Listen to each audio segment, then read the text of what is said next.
So you might be in this situation where for some reason your iPhone 16e is just not charging at all. Now, this can happen for a couple of different reasons.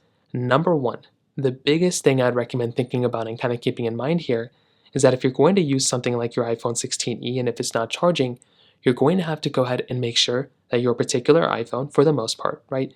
You want to make sure that your charging port that you're using isn't faulty. This is a pretty brand new phone. You're probably not gonna have too many issues with it, but just in case you are, double check this USB port. Make sure there's no problems with it. Make sure there's no corrosion. You also want to double check that cord that you're using as well.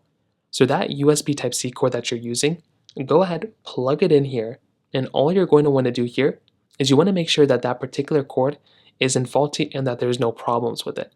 Sometimes that cord itself can give you issues, it can give you little problems. So you might just want to make sure that that's not a problem either, because if it is, then you're going to have to address that and kind of fix that.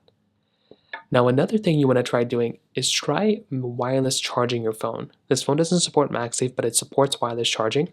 So try going through and see if the wireless charging is working. If that's working, then go ahead and try updating your iPhone. So if your iPhone's charging but from a wireless charger, go inside of your iPhone settings right here. Go ahead and make your way over into your general settings right here. Go ahead and tap into your software update panel and try software updating your iPhone.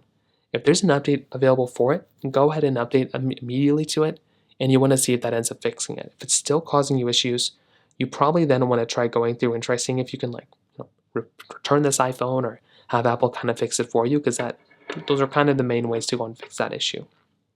If you have any other thoughts or questions, please let me know in the comment section below. Hit the like button, that would mean so much, but definitely hit that subscribe button. More importantly than everything else, I love every single one of you guys. Hopefully I'll catch you guys in the next video. Peace out till then.